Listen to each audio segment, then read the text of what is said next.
सभी लोगों को गुड मॉर्निंग। मैं ये कह रहा था आप लोगों से कि कल हम लोगों ने मध्य पाषाण काल को पढ़ लिया था और उसमें हम लोगों ने तमाम चीज़ें तय किया था। आज ही आपका क्वेश्चन भी कराएंगे, ठीक है।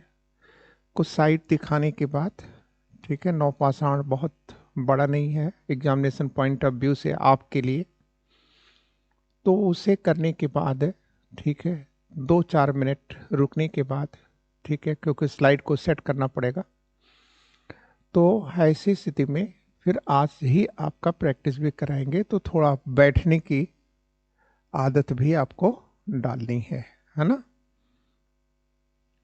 तो कल हम लोगों ने इसको खत्म कर दिया था, कुछ चीजें इसमें बची हुई थी।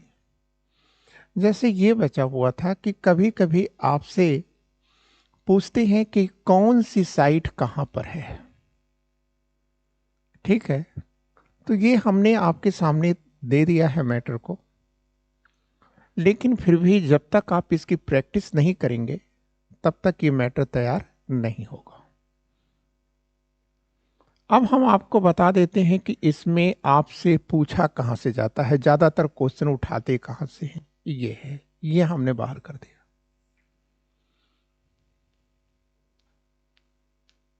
ठीक है।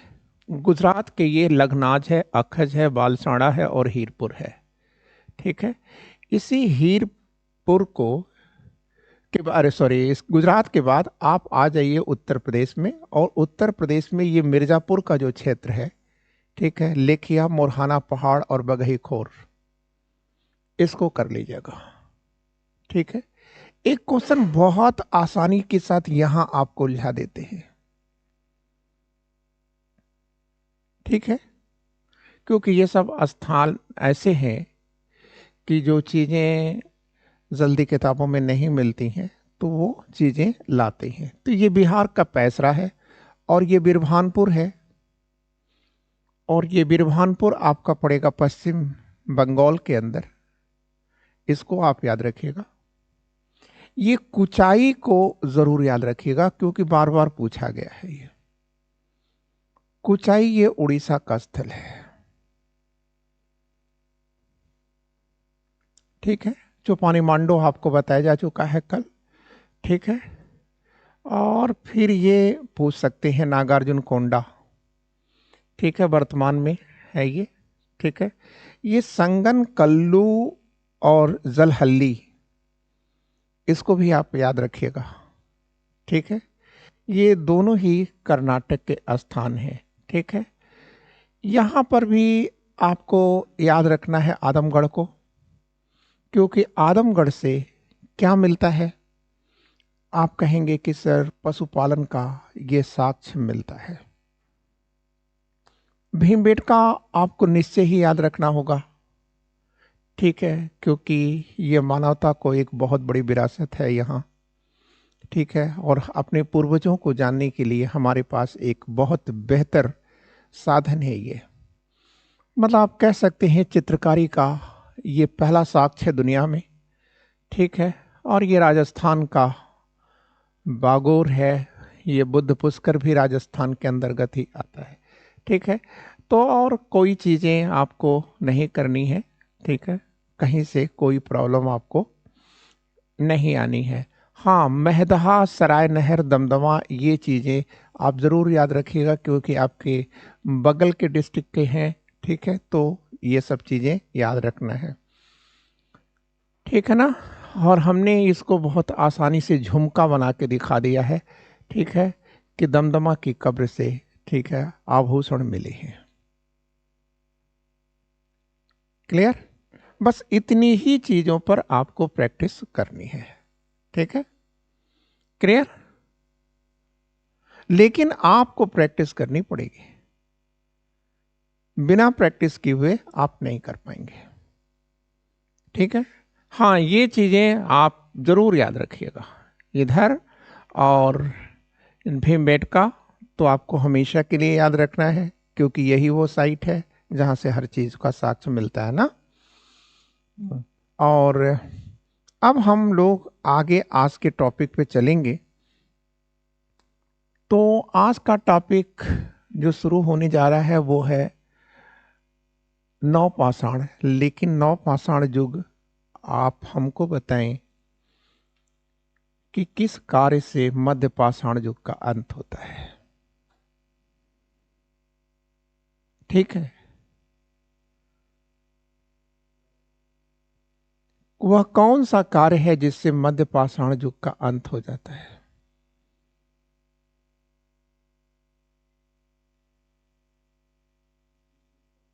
ठीक है, तो आप कह देंगे कि सर कृषि के साथ ही मध्य पाषाण युग का अंत होता है और शुरू क्या होता है? नवपाषाण युग। क्लियर? लेकिन एक चीज आपको मध्य पाषाण युग में और भी याद रखना है कि मनुष्य धनुष और बाण से कब परिचित हुआ था? मध्य पाषाण युग में परिचित हुआ था। ठीक है, एक चीज आपको और भी नवपाषाण युग में याद रखना है। ठीक है, और वो कौन सा युग है? तो कौन सी चीज है? तो आप कहोगे कि सर हमें याद रखना है कि नवपाषाण युग होलोसीन युग का प्रतीक है। कौन सा युग? ये देखिए हिंदी में हमने लिख दिया है होलोसीन। ठीक है, दो चीजें आप याद रखिएगा। दो क्या, तीन चीजें। एक होलोसीन एज, दूसरा आप याद रखिएगा प्लायोसीन एज युग, और तीसरा आप याद रखिएगा प्लास्टोसीन एज।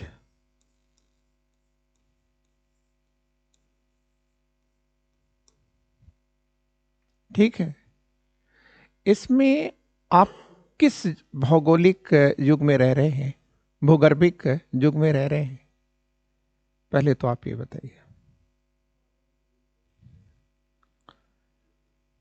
ठीक है, तो आप रह रहे हैं होलोसीन युग में।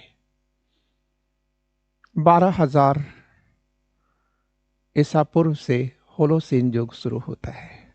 ठीक है, अब अगर आपसे पूछा जाए कि सर यहां से हमसे क्या क्वेश्चन पूछ सकते हैं हमारे सब्जेक्ट में, ठीक है, तो आप याद रखिएगा प्लायोसीन युग में मानव सम का काल है ये, और प्लास्टोसीन युग में मनुष्य का उद्भव होता है, मानव का उद्भव होता है।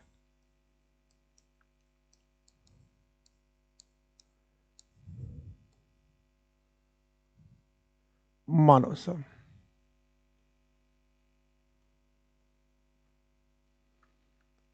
ठीक है, क्लियर?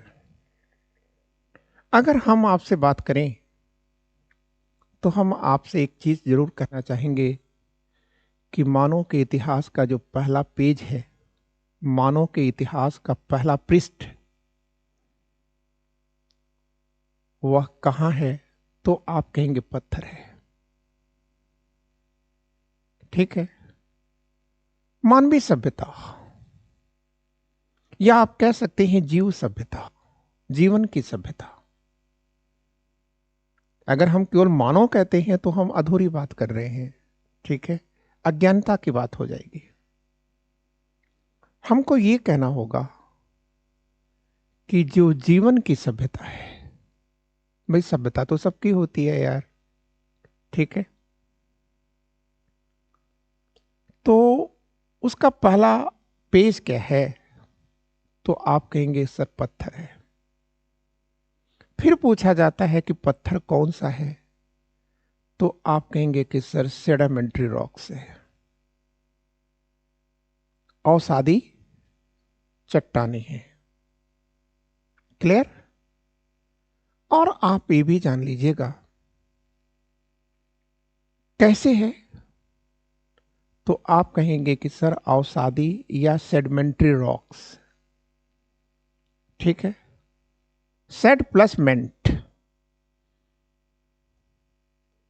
सेड प्लस मेंट। ठीक है,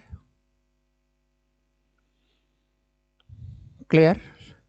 तो सेट का मतलब होता है कण, कण होता है, क्लियर, धूल होती है, ठीक है। और मेंट का मतलब होता है डिपॉजिट, जुड़ना, ठीक है। तो सेडिमेंट्री रॉक्स क्या है? तो आप कहोगे कि सर सेडिमेंट्री रॉक्स का मतलब ये हुआ कि सर जो युगों युगों में धूल या अन्य कणों के जमने से हुआ है, जिसका निर्माण हुआ है, सेडिमेंट्री रॉक्स कही जाती है, क्लियर। तो केवल सेडिमेंट्री रॉक्स है, ठीक है। इसको आप ऐसे पढ़िए, हिंदी में समझिए आप। अवसाद, अवसाद क्या होता है? जब कोई गंदगी आती है तो भी तो आप कहते हैं ना कि यह अवसाद है, इसे साफ कर दो, यही ना कहते हैं। तो अवसादों के जमने से जो चट्टान बनती है उसे अवसादी चट्टान कहते हैं, ठीक है। और यही अवसादी चट्टान जीवन का, के इतिहास का पहला पन्ना है, ठीक है।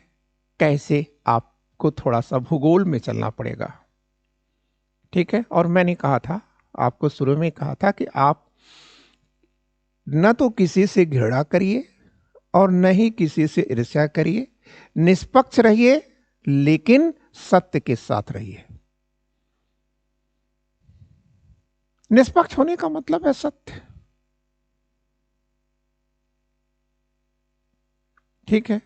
तो इसलिए सबसे प्यार, ठीक है, क्योंकि हमारे यहां कहा भी तो जाता है, अब मुझे फिल्म तो नहीं पता है, हो सकता है आपको पता हो, उसमें कहा जाता है, कहा गया है, गाना गाया गया है, ज्योति से ज्योति जगाते चलो, प्रेम की गंगा बहाते चलो, राह में आए जो दीन दुखी, दीन दुखी ही नहीं, यहां मैं चेंज करूंगा, राह में आए जो दीन का मतलब यहां हम व्यक्ति और उसके धर्म से कर रहे हैं। राह में आए जो दीन दुखी, सबको गले से लगाते चलो, क्लियर। और ऐसा आप तभी कर पाएंगे बच्चों जब आप निष्पक्ष होंगे, जानने की इच्छा रखेंगे, तब होगा, नहीं तो नहीं होगा, ठीक है, क्लियर। यहां मैं आपको एक लेशन देना चाहूंगा, पढ़ाने के साथ साथ एक लेशन जीवन का बताना चाहूंगा, ठीक है,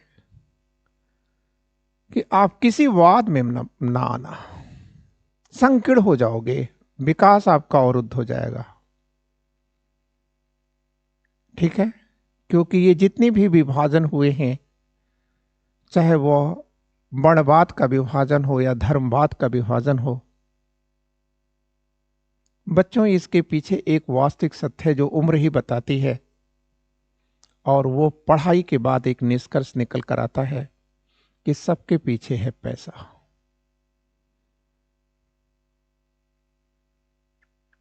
सबके पीछे एक ही चीज है और वो है पैसा या अर्थव्यवस्था, ठीक है। अब आपने जब ये चीजें सुन लिया तो ये क्रूर सत्य है, आप इसे काटिए, नहीं काट पाएंगे। तब अगर आपसे पूछ लिया जाए, अब मैं इसी चीज को इतिहास में यूज कर लूं, तो मैं आपसे कहूंगा कि पाषाण युग को आपने पूरा पाषाण युग में क्यों बांटा, मध्य पाषाण युग में क्यों बांटा, नौ पाषाण युग में क्यों बांटा, पूरा पाषाण युग को भी आपने 3 भागों में बांटा, क्यों बांटा? क्योंकि सबकी संस्कृतियां बदल रही हैं बच्चों, सबकी अर्थव्यवस्थाएं बदल रही हैं, ठीक है। ध्यान से सुनिएगा, मैंने कहा कि जो विभाजन होता है ना यार, विभाजन, समझ रहे हो, चाहे वो विभाजन किसी चीज का भी हो।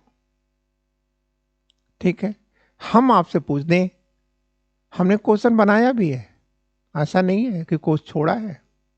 हमारे क्वेश्चन आप कर लेंगे, केवल आपको 2 काम करना है।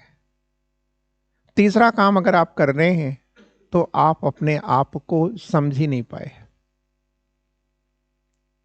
मैं जितना पढ़ा रहा हूं और जितने क्वेश्चन पे आपकी प्रैक्टिस करा दे रहा हूं, आप वही पढ़ लीजिए, आप कोई कंपटीशन निकाल लेंगे।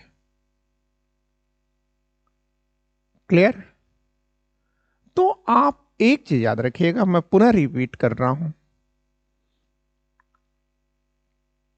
पाषाण युग को विभाजित 3 भागों में किया गया ना।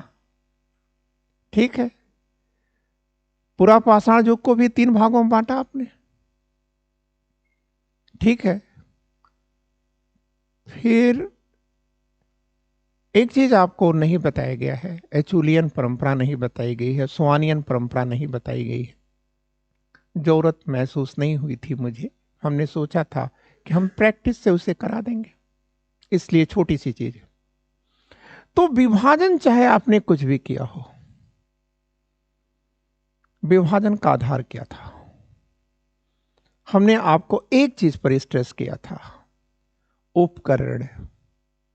मनुष्य जैसे जैसे विकसित होता जाता है, अपने मौत के छोटे और बेहतर साधन निर्मित करता चला जाता है। ठीक है, यही कहा था, लेकिन आप याद रखिएगा, यह अधूरा ज्ञान था। पूरा ज्ञान तो आपको आज मिला जब मैंने कहा कि इसके साथ साथ अर्थव्यवस्थाएं भी उत्तरदायी होती हैं। ठीक है, क्लियर? आपके पास अर्थव्यवस्था है तो आप कुछ भी करोगे। ठीक है, तो किसी भी चीज के विभाजन में, ठीक है, अर्थव्यवस्था की भूमिका प्रमुख होती है। ठीक है, तो ये चीजें आप ये समझ गए होंगे कि अवसाद कैसे आता है। तो मैं आपको एक घटना से समझा देता हूं, और उस घटना को आप चाहे विज्ञान में यूज करो, चाहे भूगोल में यूज करो, चाहे अपने डे बाय डे की लाइफ में यूज करो, एक सोच आपके मन में आ जानी चाहिए। तो उसको जानने के लिए हमें थोड़ा सा बोर्ड को क्लियर कर देते हैं। ठीक है, देखो बच्चों, ये तो आप जानते हो ना कि कुछ समय पहले, अब वो छोड़ो अरबों खरबों, ठीक है, बस ये समझ लो कि कुछ समय पहले ये पृथ्वी क्या थी। ठीक है, क्लियर? वो छोड़, एकदम मैंने कहा ना कि वो जो भूगोल वाले पढ़ाते हैं या जो उससे पढ़ाते हैं, उसको वो वन साइडेड होते हैं। ठीक है, अब इसे आप एक कंपैक्ट रूप में अध्ययन करो, कल्पना करो कि जो आपको बताया जाता है कि ये जो हमारा आकाश है, अंतरिक्ष जिसे कह रहे हो, तो इस अंतरिक्ष में तारे हैं, है ना तारे? क्लियर? बात करो। ठीक है, प्यार से सीखो, बात करके सीखो। ठीक है, ये मत सीखो कि हम लिख लेंगे तो हम सीख लेंगे, कभी नहीं सीख सकते हो। ठीक है, लिखने वाला, लिख करके समझने वाला व्यक्ति भी महामूर्ख होता है। ठीक है, और लिखवाने वाला व्यक्ति और ज्यादा मूर्ख होता है। ठीक है, क्योंकि मैं फिजिक्स का पोस्ट ग्रेजुएट आदमी हूं और हमारे यहाँ फिजिक्स में ये कहा ही जाता है कि फिजिक्स का मतलब होता है रहस्य, और रहस्य का समाधान आप लिख के नहीं कर सकते हो बेटा, तर्क से कर सकते हो। फ्यूसिस से निकलता है फिजिक्स, और फ्यूसिस का मतलब होता है रहस्य। तो लिखने की बात तो आपका प्रैक्टिस हुआ ना, समझना बड़ी बात है, ठीक है। और समझोगे कब? जब आप क्लास में बैठे हो, ठीक है, तब समझोगे, ठीक है। क्लियर है ना शैलेंद्र? क्लास में बैठोगे तब समझोगे, ठीक है। किसी को टाइम दिए हो मिलने के लिए तो पहले मिल आओ, प्यार मोहब्बत की बातें कर लो। देखो, उपासना एक साथ एक ही देवी की करना, ठीक है। चाहे तो श्री देवी की कर ले, चाहे सरस्वती की कर ले, लेकिन दो देवियों को एक साथ लाओगे तो जानते हो क्या होगा? तुम एकदम बर्बाद हो जाओगे। तो एक साथ एक ही देवी चलेगी। और इस समय आपकी देवी कौन है? सरस्वती। दूसरी देवी को मत आने दीजिएगा, क्योंकि फिर उस देवी का क्या होगा? अरे भाई, दो लड़की को एक साथ अपनी पत्नी के रूप में रखो, क्या होगा तुम्हारा? बोलो, ठीक है, बर्बाद ना। तो एक का देवी पूजना, और जब एक देवी खुश हो जाएंगे, दूसरी देवी अपने आप में खुश हो जाएंगी, ठीक है। क्लियर? तो एकदम स्थिर होकर के बैठो, ठीक है। और टोपी वोपी हटा दो अपना, ठीक है। क्यों? हाँ, अब तुम हमसे बाहर पूछना कि सर आपने ऐसा क्यों कहा था, ठीक है। क्लियर? तो अब इधर सुनो, ध्यान से सुनते जाना, एकदम कंसंट्रेट होके बैठो, है ना। तो देखो, अंतरिक्ष तो समझ ही रहे हो, ठीक है। क्लियर? तो अंतरिक्ष को अंग्रेजी के अंदर स्पेस ही नहीं कहते हैं, एरियल भी कहते हैं। एरियल मतलब जहां एयर ना हो, ठीक है। तो दूर जब जाओगे तो वहां पर तुम्हें मिलेंगे तारे, और ये तारे तो एक दो हैं नहीं, ठीक है। अब इन्हीं तारों में एक हमारा तारा है, और वह है सूर्य। सूर्य, यही ना। तो आप जानते हो कि कुछ समय पहले हम बता क्या रहे हैं? इतिहास कैसे शुरू होता है जीवन का, ये समझो आप। तो ये जो सूर्य है ना, तो ये सूर्य स्थिर है ना, ठीक है ना, स्थिर? बोलो जी सर, कहां सर? ठीक है, पृथ्वी के सापेक्ष स्थिर है। क्लियर? दुनिया में कोई भी चीज स्थिर नहीं है, ये तुम अपने दिमाग पर रख लेना, ठीक है। अब अपने भूगोल वाले सर से पूछ लो, ठीक है। नहीं मिलेगा तो हमसे पूछना कि क्या वास्तव में सूर्य स्थिर है ना। तो फिलहाल अभी जितना जानते हो उतने जानो, नहीं तो भटकने क्या होता है, भटकने लगोगे। तो सूर्य क्या है? स्थिर मान लो, है ना। लेकिन एक चीज याद रखना कि इस दुनिया में कोई भी चीज स्थिर नहीं है। हर वस्तु हर क्षण ये बदल रही है। अगर कोई चीज स्थिर हो जाएगी तो लैप्स कर जाएगी, अपने अस्तित्व को खो जाएगी, ठीक है। और एक चीज और भी याद रखना कि जो चीजें तुम्हें दिखती हैं वो मरेंगी अवश्य, जो चीजें नहीं दिखती हैं वो मरती कभी नहीं है। जैसे जीव, एक ऐसा जीव बताओ जो मरता कभी नहीं है। तो आप कहोगे sir all the unicellular animals never, मरते नहीं है, नेवर डाइज, ठीक है।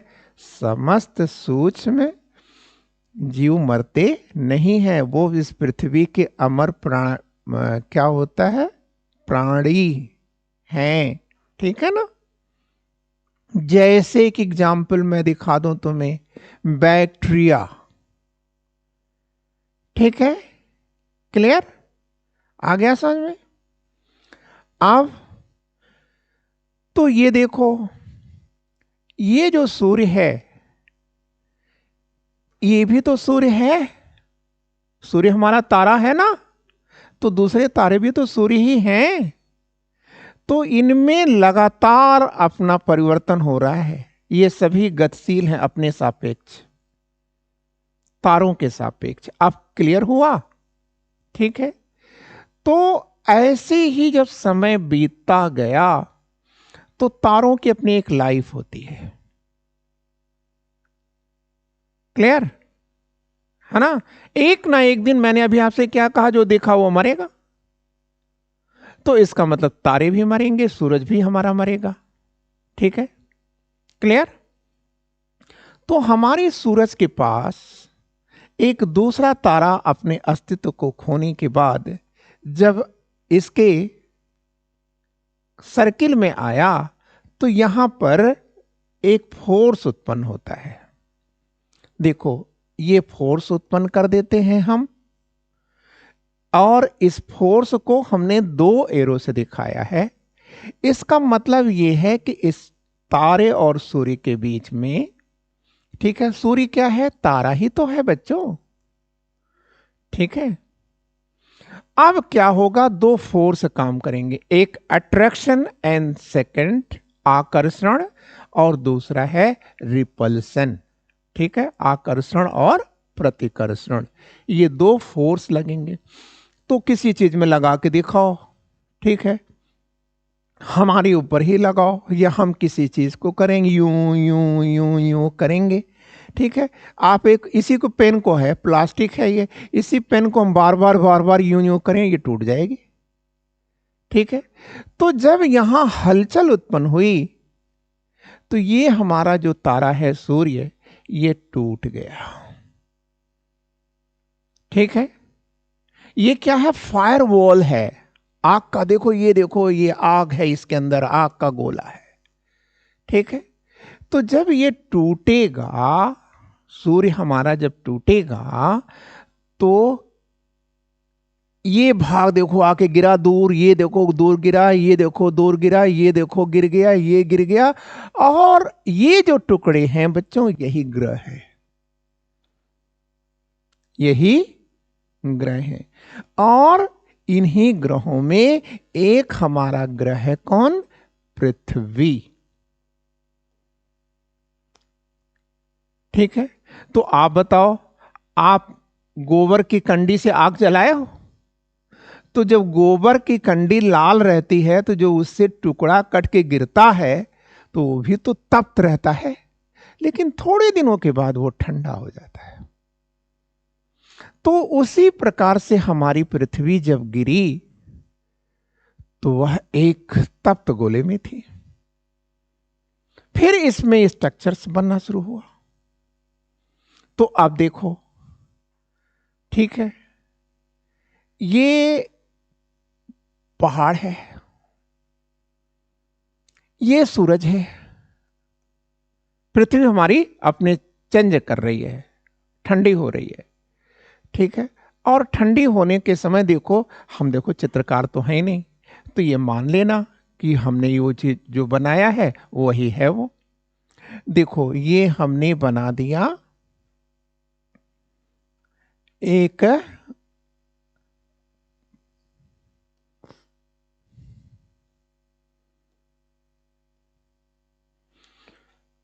पक्षी को बना दिया, ठीक है, लग रहा है पक्षी, ठीक है, तो मोर जैसा लग रहा है। अब ये पक्षी यहां आया, सूरज की किरणें आ रही हैं यहां, ठीक है, और वर्षा भी हो रही है। तो ये जो चीजें हैं, ये जो पत्थर आप देख रहे हो, पहाड़ देख रहे हो, ये टूटेगा, हवाओं के द्वारा इस पर आके गिरे जाएगा,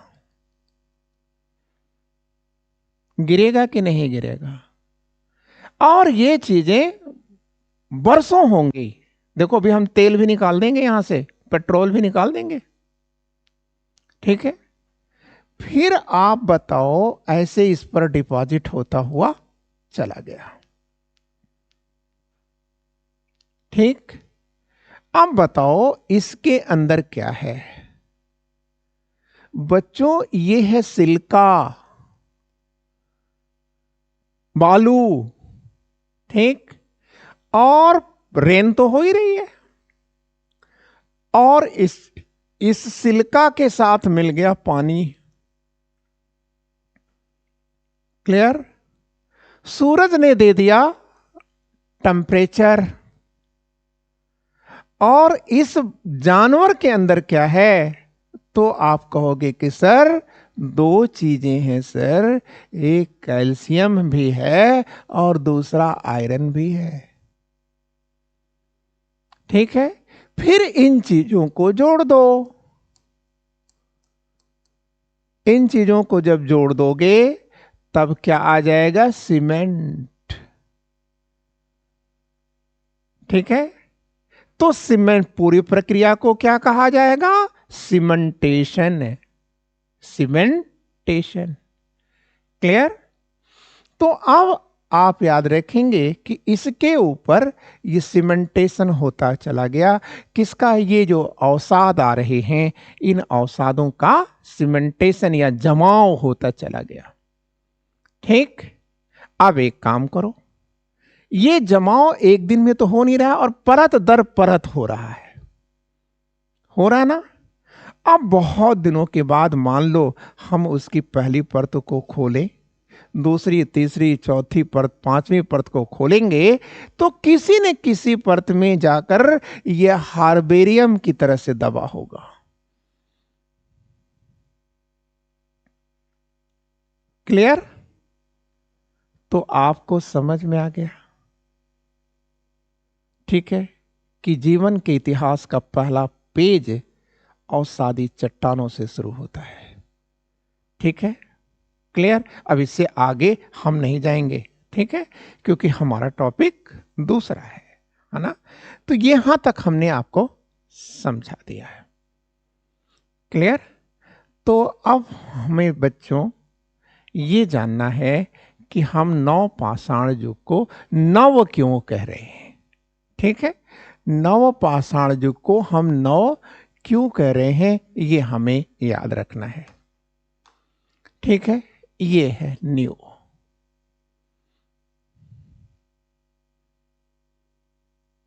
तो मध्य पाषाण युग का अंत कैसे हुआ, कृषि के आने से। अब मैं यहां आपको उलझा रहा हूं, आप मुझे बताइए, ठीक है। मध्य पाषाण युग में तो अन्नागार के भी साक्ष्य मिले हैं, ठीक है। तो कृषि की शुरुआत नव पाषाण युग में कैसे हो गई, तो आप कह देना कि सर मध्य पाषाण युग में हम जो कृषि अन्न है ना, ठीक है, ये सभी बनेले हैं। आपने पैदा किया है क्या गेहूं, गेहूं क्या आप खेती करते हो, आप पैदा थोड़ा न करते हो गेहूं को, ठीक है। तो मध्य पाषाण युग में मनुष्य अन्न का उपयोग करने लगा था, ठीक है। क्लियर। लेकिन तब वो उत्पादन नहीं करता था, संग्रह करता था। क्लियर। तो मध्य पाषाण युग का जो मानव है वो होमोसेपियंस है। होमोसेपियंस ने क्या किया, ठीक है, फूड को गैदरिंग किया है, ठीक है, वनों से निकाला है। आज भी कुछ ऐसी चीजें होती हैं जो हम संग्रह करते हैं, उसका उत्पादन नहीं करते हैं, जैसे चावल जो हम लोग व्रत में औरतें खाती हैं, उसकी खेती होती क्या, तिन्ना का चावल, ठीक है। आज भी हम लोग उसे तालाबों से या जलाशय से जाकर के और उसे संग्रहित करते हैं। क्लियर हो गया। तो ये आपको समझ में आ गया ना अन्न का प्रयोग गंगा की घाटी में रहने वाले लोग, मध्य पाषाण युग में गंगा की घाटी में रहने वाले लोग सिलवट्टे से अन्न को पीस करके खाने लगे थे। तो जब अन्न कहां से आया? आप कहेंगे कि sir they were gatherer only sir, they were not a producer sir. वे उत्पादन नहीं करते थे, वे तो केवल, ठीक है, संग्रह करता थे। ठीक है, तो इसका मतलब संग्रह आपने किया। जब आपने संग्रह किया तो निश्चय ही उसमें से कोई अन्य रहा होगा या कुछ अन्य रहे होंगे जिनको ह्यूमिडिटी मिली होगी। मिट्टी मिली, मिट्टी और ह्यूमिडिटी का मतलब क्या हुआ? आर्द्रता। ठीक है, आर्द्रता मिली। तो अब इस मिट्टी से और आर्द्रता से यहां पर पौधा उगा। ठीक है, और इस पौधे से देखा क्या गया कि तो हम खुद उत्पन्न कर सकते हैं। ठीक है, तो इसका मतलब यह है कि अन्न संग्रह शुरू हुआ मध्य पाषाण युग में, लेकिन ठीक है, सेरेंडिप्टी। सेरेंडिप्टी का मतलब क्या होता है? विज्ञान की वह शाखा बताइए जिससे जिसे सेरेंडिप्टी कहा जाता है। और सेरेंडिप्टी में क्या पढ़ा जाता है? तो आप कहेंगे अचानक हुई खोज। अचानक हुई खोज को सेरेंडिप्टी कहा जाता है। क्लियर? तो प्यारे बच्चों, अब यहां पर देखो कि फिर ये यहां पर आ गया। ठीक है, लेकिन यह कार्य किसने किया? खेती बाड़ी करने का कार्य पुरुष ने किया या मर्द ने किया? अरे पुरुष, स्त्री, स्त्री ने किया। तो बच्चों याद रखना, स्त्रियों ने किया है।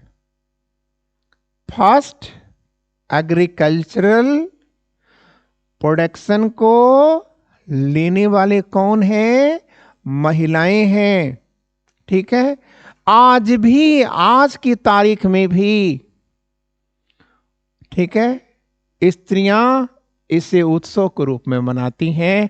और खत्म तो हो गई है प्रथा, उसका स्थान ले लिया है रक्षाबंधन ने, लेकिन आज भी बुंदेलखंड और जो अन्य क्षेत्र हैं, आज भी वहां पर ये चीजें औरतें इसे करती हैं। मिट्टी को, साफ सुथरा मिट्टी को गूंथ ले आती हैं, इकट्ठा करती हैं, बड़े प्यार से उसको आटे की भांत गूंथती हैं। उतना प्यार से वो आटा भी नहीं गूंथेंगी। ठीक है, क्लियर? और आटे को वह आटे की भांत वो गूंथती हैं। गूंथने के बाद उसका एक चकई बनाती हैं। जैसे आप वो खाते हैं केक, ठीक है, तो वैसे वो बनाती हैं। और बनाने के बाद उसमें जौ डालती हैं, नॉट गेहूं। ठीक, जौ डालती हैं। और फिर उस चकई से, ये देखो, चकई से जब ये पौधा निकल जाता है जौ का, तब उसे एक दिन आता है। वो दिन आपको पता है, आज लगभग उसी पर रक्षाबंधन होता है। ठीक, उस तारीख को तो नहीं होता। फिर वो इसी जरई को करती क्या है? लेती हैं और अपने सगे संबंधियों को दे करके उनसे अपने लिए आशीर्वाद मांगती है। ठीक है, और फिर इस मिट्टी को उठा करके वो कहां रख देती हैं? बड़े प्यार से उसे तालाब में ले जाती हैं। ठीक है, लेकिन ये मिट्टी शुद्ध होती है। क्लियर? और आपसे ज्यादा होशियार थे वो, होशियार थी वो। ठीक है, आप तो शब्द कुछ अप्रिय सुनने के लिए भी कानों को तैयार रखा करिए। ठीक है, आप तो महामूर्ख हैं। आप तो मिट्टी की भी जो मूर्तियां बनाते हैं उसको इतने केमिकल से कलर करने के बाद वहीं डाल देते हैं जहां के पानी को आप पीते हैं। ठीक, तो अब आप समझ गए। तो कृषि यह नव प्रयोग है। ठीक, क्लियर? तो आप समझ गए। लेकिन पाषाण का प्रयोग तो होता रहा। ठीक है, लेकिन याद रखिएगा, नौ का मतलब केवल कृषि नहीं है। ठीक है, आप कह देना कि सर नौ के साथ यही धातु भी है।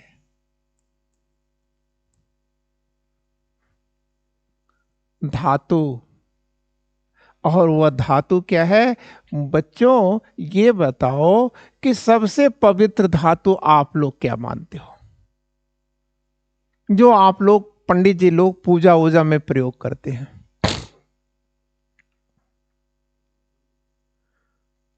तांबा फूल इत्यादि को मानते हैं। तो फूल जो होता है वो तांबे से ही बनता है। ठीक है, तो मानव द्वारा यूज की गई पहली धातु क्या है? तांबा है। ठीक है, तो नौ का मतलब समझ गए। एक तो कृषि है, ठीक है, और दूसरा धातु क्या हुआ? तांबा हो गई। क्लियर? और आज भी हम तांबे के प्रति अपनी क्या दिखाते हैं? आस्था को व्यक्त करते हैं। ठीक है, क्लियर? ये आप समझ गए, तो नौ समझ गए। बच्चों एक और चीज आएगा। ठीक है, नौ में वो क्या है? यह युग है जब लोगों ने क्या किया?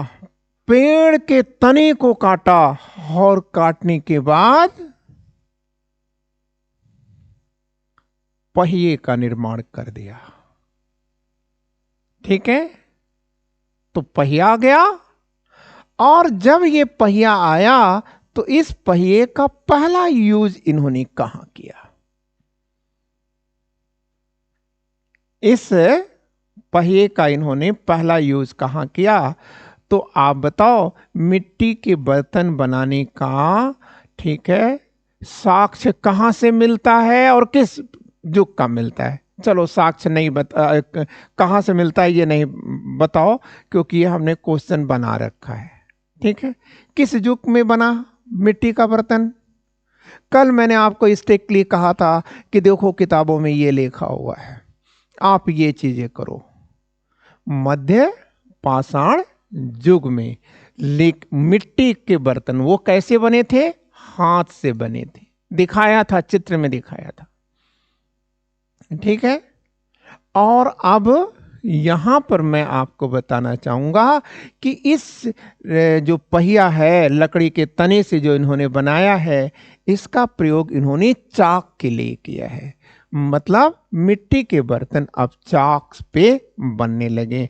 और आज भी मिट्टी का बर्तन जो है इसी विधि से बनाया जाता है बच्चों, कोई और नई टेक्नोलॉजी नहीं आ गई है,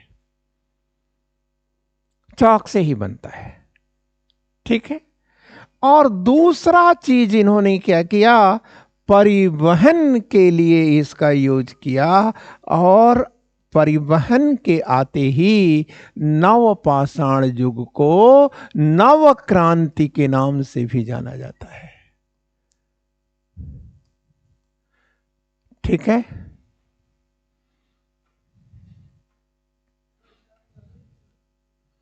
और किससे बनता है? आज भी उसी से बनता है। ठीक है, क्लियर? देखे नहीं हो क्या मिट्टी का बर्तन बनते हुए? साइकिल उठाओ और घुमा करो। ठीक है, आंख मूंद करके मत रहो। ठीक, क्लियर? तो जब वहां जाओगे तब वहां से आके के पूछोगे कि सर क्या इसमें जो वो चला रहा है उसमें फिजिक्स का कोई रूल लागू होता है क्या? ठीक है, क्यों इतना स्पीडली हो जाता है? ठीक है, और क्यों इतना इजी वो बढ़ाता है? ठीक है, तो अब पहले यहां आओ, परिवहन आया। ठीक है, अब आप याद रखोगे कि इस पहिए के आते ही हमें क्या हुआ, पशुओं से हमारे संबंध बदल गए। इस पहिए के आते ही, ठीक है, चौक आया तो मिट्टी के बर्तन अब आम हो जाएंगे, सबके पहुंच में हो जाएंगे, सभी लोग पालेंगे। ठीक, क्लियर। लेकिन अब आप याद रखें, फिर परिवहन जब इन्होंने इसका शुरू कर दिया तो पहिया लगा के खींचेंगे, ठीक है, तो इसके लिए इन्होंने पशुओं से भी हमारे संबंध बदल गए। अब भार वाहक पशु आने लगे, भार वाहक पशु आने लगे, ठीक है।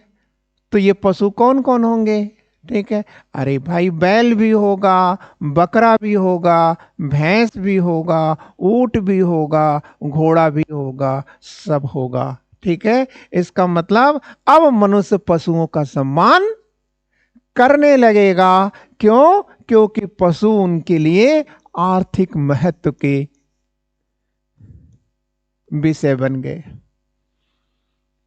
लोग बाप किसको कहते हैं बेटा? बाप किसको कहते हैं? जिसके पास पैसा है। सम्मान किसका है? जिसके पास पैसा है, ठीक है। सड़क चलते चलते पापा बना देते हैं लोग, ठीक है, मम्मी बनावे न बनावे लेकिन बन जाते हैं, ठीक है। औरतें भी बड़े आसानी से जहां पैसा होता है वहां हस्बैंड कह देती हैं, अरे मजाकों करने लगती हैं, भैया बना लेती हैं, देवर बना लेती हैं। किसके? जिसके पास पैसा है। और जिसके पास पैसा नहीं न है ना, ठीक है, वो कहेगा कि साहब एक बार हमको साला कह देते तो भी हम धन्य हो जाते, वो भी कहने कोई नहीं आया था। समझ गए? तो आपको समझ में आ रहा है? ठीक है। आप सोच रहे हो कि सब क्या बोल देते हैं। भाई जो बोल रहे हैं सत्य बोल रहे हैं, ठीक है। तो इसका मतलब यह है कि पशु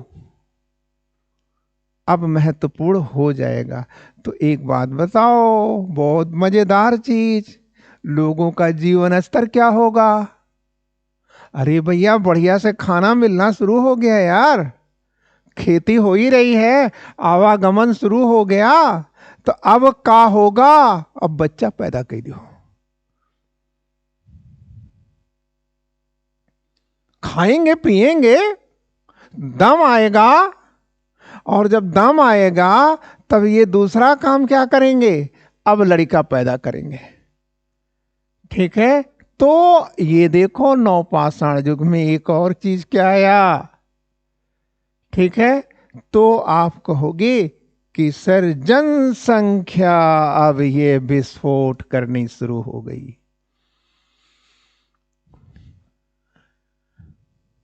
ठीक आया समझ में? तो व्यक्ति में जितनी ही ज्यादा सुविधा बढ़ती है, जनसंख्या जनसंख्या उतनी ही तेज बढ़ती है, ठीक है। आप याद रखना, लाखों हजारों वर्षों से लेकर के और 19वीं सेंचुरी एडी तक विश्व की पॉपुलेशन 1 अरब भी नहीं हो पाई थी, ठीक है, क्लियर। और भारत की जहां तक जनसंख्या है, और आज तो आप जानते हो दुनिया की जनसंख्या कहां पहुंच गई, और भारत की जनसंख्या कहां पहुंच गई बेटा जी? 1947 में जब भारत आजाद हुआ था, या आजादी के समय, ठीक है, पाकिस्तान भी इसी में था, बांग्लादेश भी इसी में था। तब इस देश की जनसंख्या थी 38 करोड़ 90 लाख, ठीक है। अब भाई एग्जैक्ट तो हमको अभी इसमें नहीं याद है, ठीक है, 38 करोड़ 90 लाख।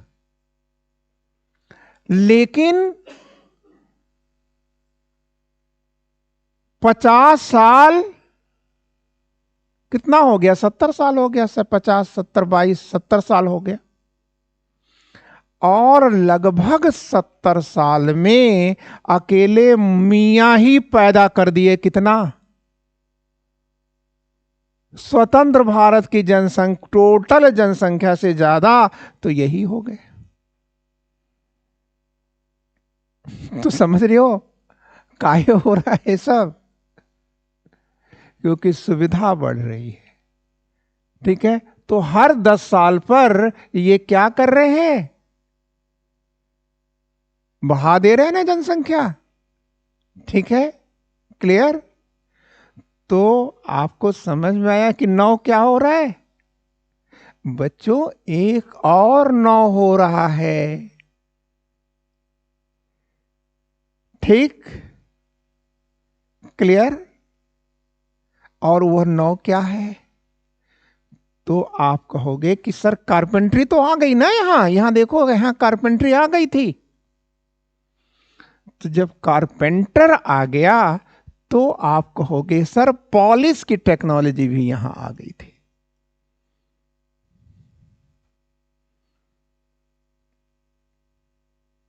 ठीक, और बच्चों एक और चीज आएगा, नवपाषाण युग में कपास की खेती भी सिंधु घाटी सभ्यता के क्षेत्रों में शुरू हो गई थी। कपास, सिंधु घाटी के क्षेत्रों में कपास की भी खेती शुरू हो गई थी। ठीक है, और इसी कपास का प्रयोग करते हुए बुनकर टेक्नोलॉजी भी आ चुकी थी। समझ गए, क्लियर। तो आपको हर बात समझ में आ रही है, नहीं समझ में आ रही है। बुनकर यार जो कपड़ा बुनते हैं, कपड़ा बनाते हैं, आई बात समझ में। और इस पूरी घटना को हम क्या कहते हैं, नवपाषाण युग की क्रांति। ठीक, क्लियर। तो अब आपको करना क्या चाहिए, सारे मैटर को एक जगह सीक्वेंस में लिख लेना चाहिए।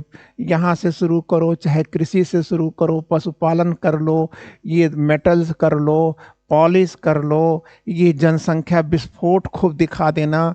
ठीक है, क्लियर। और ये सब चीजें कर लोगे आप। ठीक है, खेत, मृद भांडों पर पॉलिश की बातें आएंगी। ठीक है ना, क्लियर। मृद भांड समझ रहे हो, जो चीज नहीं समझो वो चीज बोलो, मिट्टी की मूर्ति मत बनो, पूछो। ठीक है, तो फॉलो कर गए।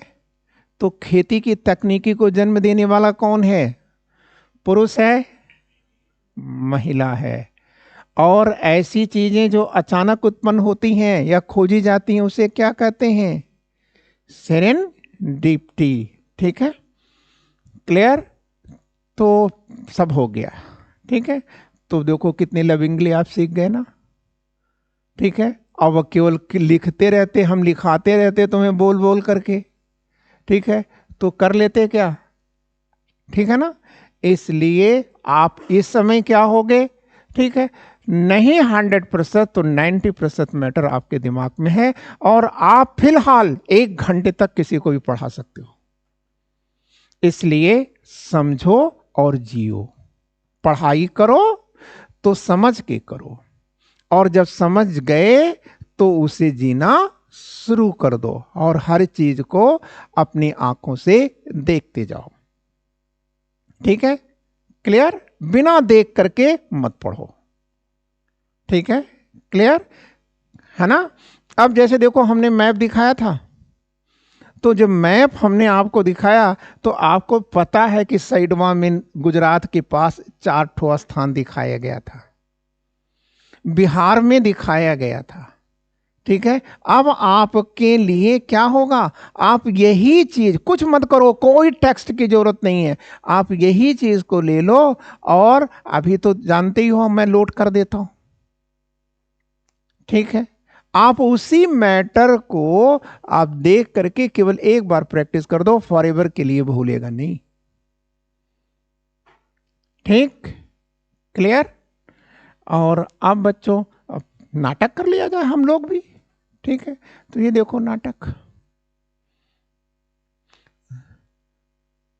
अच्छा हाँ ये भी कर लो यार, रुको इसको हटा दें पहले। ठीक है, last phase of stone age, नौ पाषाण युग, पाषाण युग का अंतिम दौर है, बस। तो ये तो कर ही लोगे। अब ये चीजें याद रखना है कि ला मुसेलियर, ला या ली मुसेलियर, ठीक है, ने क्या किया, पहले नियोलिथिक साइट को उत्तर भारत से तलाशा था, ठीक है। नौ पाषाण युग का पहला स्थल कहां से तलाशा गया, उत्तर भारत से तलाशा गया। उत्तर भारत में किस प्रदेश से तलाशा गया, उत्तर प्रदेश से तलाशा गया। उत्तर प्रदेश में कहां से तलाशा गया, टोन्स नदी घाटी से तलाशा गया। किसने तलाशा, ली मुसेलियर ने तलाशा, ठीक, क्लियर। अब दक्षिण भारत में तब आना पड़ेगा, तो फ्रेजर ने दक्षिण भारत में तलाशा था, बस इतना याद रखना, ठीक है। बेल्लारी, ठीक है, कर्नाटक के बेल्लारी में फ्रेजर ने उसे तलाशा था। एक पॉइंट और याद रखना, ठीक है, सुब्बाराव, ठीक है, ये भी याद रखो, लुबाक, सुब्बा राव, ये याद रखो सब, ये सब फैक्ट है, ठीक है। तो लुबाक को नौ पाषाण युग का जनक कहा जाता है। और सुब्बाराव ने ब्रह्मगिरी से, कहां पड़ेगा, कर्नाटका में पड़ता है ब्रह्मगिरी, और ब्रह्मगिरी से मानव के अस्थाई निवास का साक्ष्य प्राप्त किया है। क्लियर हो गया। ये सब तो यार अब तो कोई समझाने का कोई मतलब ही नहीं है। नौ पाषाण युग में कृषि और पशुपालन का विकास हुआ, ये कृत्रिम संसाधन, हाँ ये पूछ सकता है कि नौ पाषाण युग को नौ पाषाण क्यों कहते हैं, तो आप कहेंगे कि सर कृत्रिम संसाधनों का उपयोग शुरू हुआ और इसी से खेती बाड़ी का विकास शुरू हुआ, ठीक है। तो खैर उतना तो कर जाओगे, आओ आगे देखते हैं। नौ पाषाण क्रांति की क्रमिकता क्या है। देखो, सबसे पहले इन्होंने मिट्टी के बर्तनों का विकास किया है, इसके बाद इन्होंने पहिए का विकास किया है, इसके बाद इन्होंने बुनाई और कताई का आविष्कार किया है, और इसी के साथ इनकी जीवन शैली बदल गई है। देखो ये फ्रॉक है, गंजी है, बनियाइन है, कैंची भी लगा दिया है, ये मिट्टी के बर्तन को भी दिखा दिया है, पहिए का परिचय भी करा दिया है, ठीक है, पहिया बना दिया। देखो ये घूम रहा है, पहिया घुमा रहा है हाथ से, ठीक है। और ये भी दिखा रहा है कि पहिए का कहाँ प्रयोग किया है, तो यहाँ पर एक कुम्हार है, ठीक है, जो अपने दोनों हाथ को लगाए हुए, एक हाथ से पकड़े हुए और दूसरे हाथ से अंदर अंदर नचा रहा है। तो ये भी कंफ्यूजन आपका खत्म हो गया कि पहिए का पहला प्रयोग कहाँ किया गया। इसके बाद लोगों का जीवन शैली बदल जाएगी, और जब जीवन शैली बदल जाएगी तो यहाँ लिख देना है जनसंख्या जनसंख्या बढ़ जाएगी, ठीक है, क्लियर। बस यहाँ सब नीचे से जाओ, ठीक है, तो कह रहा है देखो नीचे से ऊपर की ओर ले जा रहा है, ठीक है, सैटेलाइट के रूप में दिखा दिया। तो नीचे में क्या है भाई, देखो मनुष्य ने अपने जीवन को कहां से शुरू किया था, शिकार और संग्रह से शुरू किया था। इसके बाद कृषि की शुरुआत होती है। जब कृषि की शुरुआत होगी तो धीरे धीरे उसमें विकसित कृषि आएगी। फिर देखो विकसित कृषि से जनसंख्या वृद्धि होगी, और जनसंख्या वृद्धि जैसे होगी वैसे ही समाज जटिल होगा। अब इस जटिल समाज पर नियंत्रण स्थापित करने के लिए राज्य आ जाएगा, राजा आ जाएगा।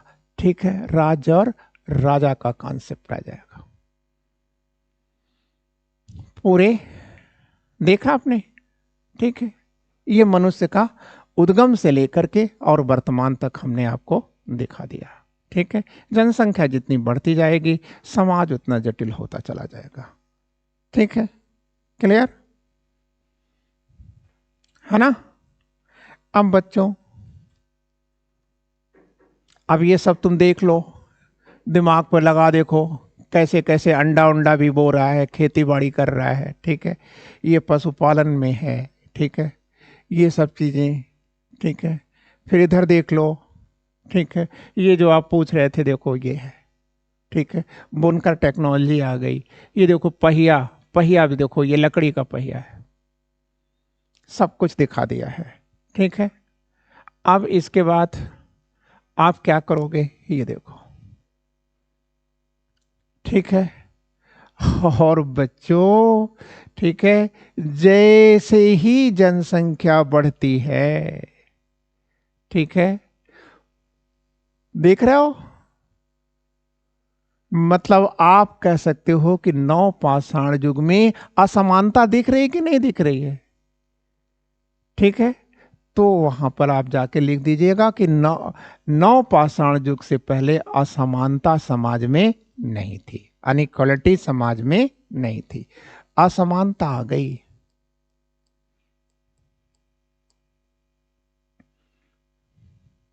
ठीक है, क्लियर? इसको हमने क्यों कहा असमानता? तो आप वहां कह दिए कि नव पाषाण युग में नव क्या है, तो आप कहोगे कि सर संपत्ति की अवधारणा का भी उदय हो रहा है। ठीक है, ये छूटा हुआ था। क्लियर? तो समझ गए? तो अब इसके बाद चलो आगे। तो जहां असमानता होगी वहां शांति रहेगी क्या? बोलो, नहीं रहेगी। यहां देखो, तलवार लेकर के जा रहा आतंकवादी। ठीक है, और याद रखना, घोड़े का पहला प्रयोग, ठीक है, किसके लिए? समझ गए ना? तो घोड़े का पहला प्रयोग, ठीक है, भारवाहक के रूप में, ठीक है, कब हो रहा है? युद्ध क्षेत्र में कब हो रहा है? ठीक है, लड़ाई में कब हो रहा है? समझ गए? ठीक है, इसलिए सब चीज दिखा दिया है पिक्चर से। और ये बताओ, इनके घर कैसे हैं? तो आप कहोगे कि सर इनके घर जो है वह, देखो, पहले मिट्टी को क्या करते थे, जमीन को क्या करते थे, खोद लेते थे, थोड़ा गड्ढा बन जाता था। ठीक है, क्लियर? फिर उस गड्ढे के अंदर देख रहे हो, ये गाड़ देते थे, लकड़ी का पोल गाड़ देते थे। फिर उसी के सहारे जो है, फिर ये क्या करते थे, गड्ढे में अपने घर का निर्माण करते थे। तो ऐसे घर को क्या कहेंगे? गर्त। गर्त मतलब गड्ढा, गर्त गृह। ठीक है, और इसे ग्रीक में क्या कहते हैं? बुर्ज होम। क्या कहते हैं? बुर्ज होम। तो इसके पहले कोई ऐसा एग्जाम्पल मिला था आपको? नहीं मिला था।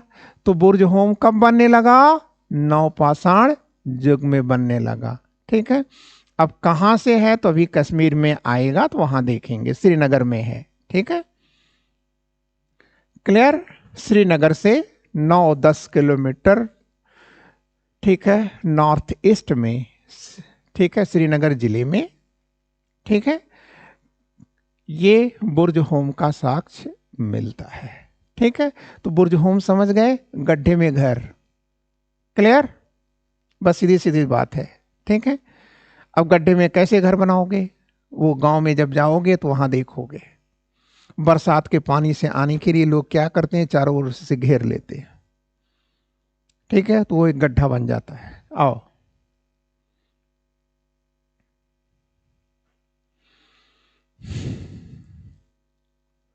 The end. क्लियर हो गया? तो अब आप लोग का ये पोर्शन हमने कंप्लीट करा दिया है। बचा इसमें ये है कि साइड कौन दिखाएगा। ठीक है, इंड तो कर दिए, लेकिन क्वेश्चन तो इससे नहीं होगा। तो ये देखो, साइट देख लो। ये देखो, श्रीनगर दिखा रहा है, बुर्ज होम। ठीक है, बुर्ज होम दिख रहा है। ये मेहरगढ़, ठीक है, कपास बलूचिस्तान के अंदर दिखा रहा है मेहरगढ़। ठीक है, पशुपालन, कपास, खेती, जो भी पूछा जाए सब ये उसका पहला साक्ष्य यहीं से। यहां बुर्ज होम में याद रखना, मालिक के साथ कुत्ते का दफन, मालिक के साथ कुत्ते का दफन, पुनर्जन्म में आस्था का प्रतीक। ठीक है, फिर यहीं पर दिखा देना गुफकराल,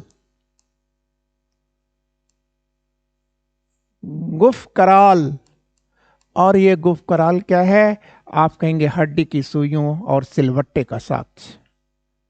ठीक है, हड्डी की सुई और सिलवट्टे का साक्ष्य। ठीक है, ये पढ़ लो, चिरांत। ठीक है, क्लियर? अब याद रखना कि हड्डियों के हथियारों का जखीरा, हड्डियों, अस्थि के से बने हुए हथियारों का जखीरा कहां से मिलता है? यही चिरांत से मिलता है, बिहार के अंदर दिख रहा है। अब ये चीज देखो, दो चीजें लिखा है, कोल्डिहवा और मेहगढ़ा। ठीक है, ये दोनों किस पर्वत के नीचे दिख रहे हैं? विंध्य पर्वत के। जिला कौन सा है? इलाहाबाद।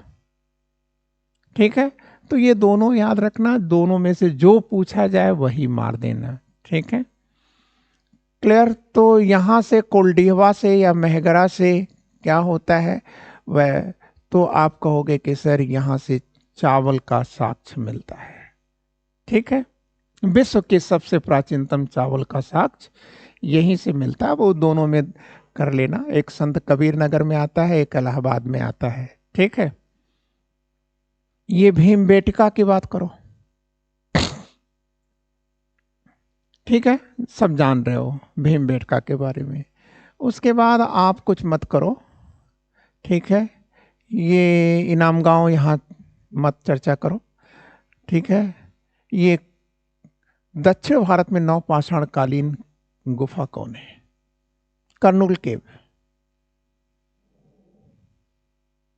लेकिन ये कर्नूल केव जानते हो, मुख्यतः पुरापाषाण युग की है, मुख्यतः पुरापाषाण युग की है।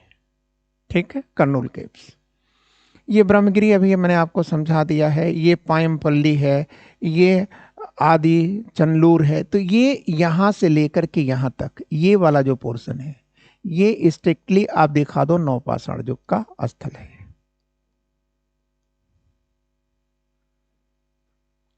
ठीक है, क्लियर?